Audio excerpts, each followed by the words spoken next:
Aujourd'hui, je vais aborder avec vous un sujet qui fait beaucoup parler en ce moment, la survalorisation du marché américain. Est-ce qu'il faut toujours miser sur la croissance US? Je vais vous donner mon avis dans cette vidéo. Vanguard et JP Morgan viennent de publier des rapports assez alarmants sur l'état des valorisations des boîtes américaines.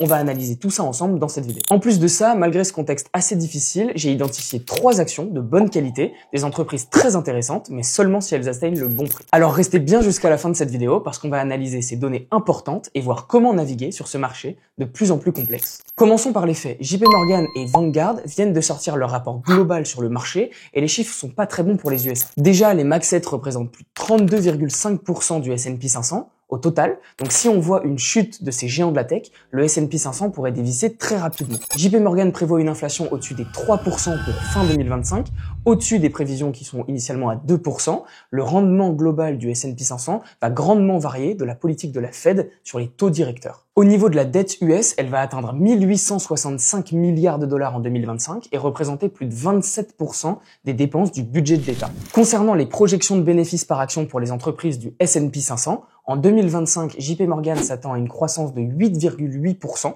en 2026 de 13,6% et de 12,7% en 2027. Cette croissance est tirée par les valeurs technologiques avec une croissance de plus de 18% des bénéfices attendus. Concernant la valorisation maintenant, au 30 mai dernier, le ratio cours-bénéfice, donc le PER du S&P 500, était de 21,3.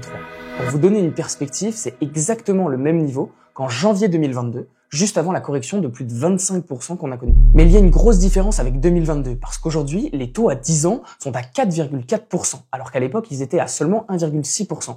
Et ça, c'est un gros problème, parce que quand les taux à 10 ans augmentent, ça signifie que les actions sont de moins en moins intéressantes pour les investisseurs. Si on compare à l'année 2007, quand les taux étaient similaires à 4,6%, le PER du S&P 500 de l'époque était de 15,1%. Aujourd'hui, on est 30 à 40% plus cher que l'époque pour des taux équivalents. Ce que ça signifie pour l'avenir, c'est que quand le S&P 500 se négocie à des niveaux de valorisation comme ceux d'aujourd'hui, le rendement futur sur les 5 prochaines années est autour des 5% par an. C'est très loin des 15 à 20% qu'on a vu sur les 2-3 dernières années. Mais Vanguard va encore plus loin. Ils estiment que les actions américaines sont au 99e percentile en termes de valorisation.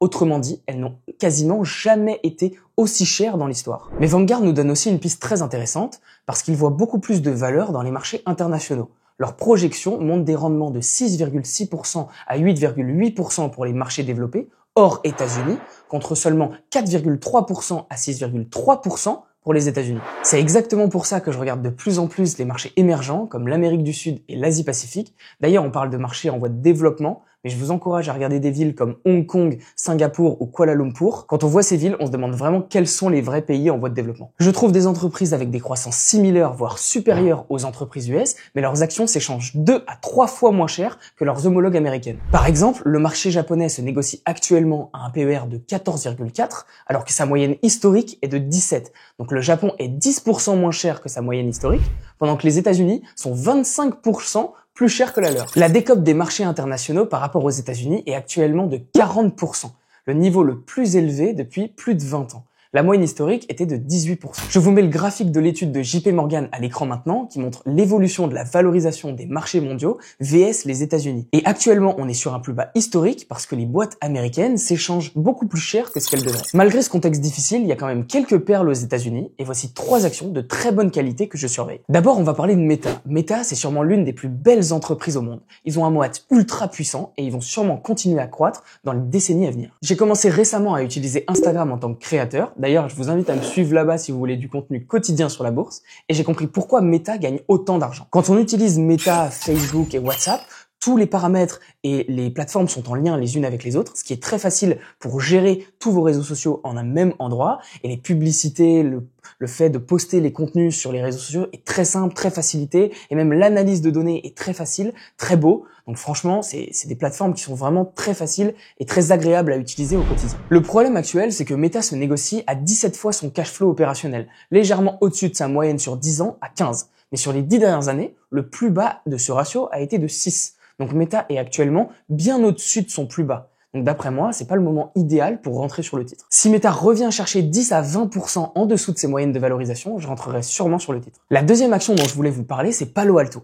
Palo Alto, c'est l'un des leaders mondiaux de la cybersécurité. Ils ont des pare-feux, mais aussi de la sécurité cloud. Bref, ils font tout ce qui touche à la cybersécurité et surtout, ils ont implanté l'IA dans tous leurs produits et leurs services. Je suis convaincu que la cybersécurité est un secteur qui va exploser dans les prochaines décennies. Avec la digitalisation qui augmente et les menaces aussi par la même occasion, la demande ne peut que augmenter. De 2011 à aujourd'hui, ils ont multiplié leur chiffre d'affaires par 74. Le chiffre d'affaires est passé de 112 millions de dollars à 1,9 million de dollars. Et aujourd'hui, le CA continue de croître à plus de 15% par an. Côté valorisation, l'action se négocie à 44 fois le free cash flow contre une moyenne historique de 30. C'est 30 à 40% plus cher que d'habitude. Alors oui, c'est une entreprise fantastique qui va probablement continuer à croître pendant les 20 prochaines années. Mais je vais pas payer n'importe quel prix. En 2023, cette même action se négociait 17 fois le free cash flow. Enfin, on va parler de MSCI. C'est l'entreprise qui crée les indices que vous utilisez probablement sans le savoir, comme le S&P 500, le MSCI World ou le MSCI Emerging Markets. Leur business, c'est de fournir les recettes qui permettent aux gérants de fonds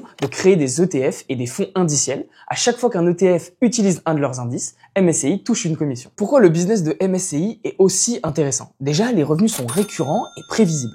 Ensuite, la croissance a été de 11% par an sur la dernière décennie. Le cash flow opérationnel a progressé de 15,5% depuis 2013 et 90% du cash flow opérationnel devient du free cash flow car ils ont très peu de dépenses en capex. Et en plus de ça, MSCI rachète fortement ses propres actions. Le nombre d'actions a diminué de 3,7% en 2024. Côté valorisation, MSCI se négocie 30 fois le free cash flow contre une moyenne historique de 33,4.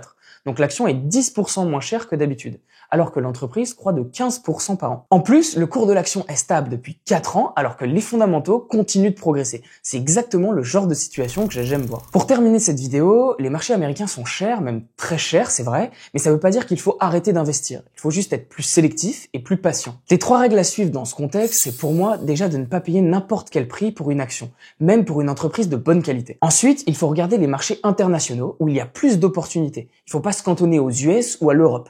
Et enfin, il faut rester patient. Il faut attendre les bonnes occasions pour rentrer au bon moment. Les 3 actions que j'ai présentées aujourd'hui, c'est des entreprises vraiment de très bonne qualité. Mais le timing, c'est la clé. Alors je préfère attendre le bon moment plutôt que de payer trop cher. Si cette vidéo vous a plu, n'hésitez pas à liker et à vous abonner pour ne rater aucune de mes prochaines vidéos. C'était Hugo. Ciao.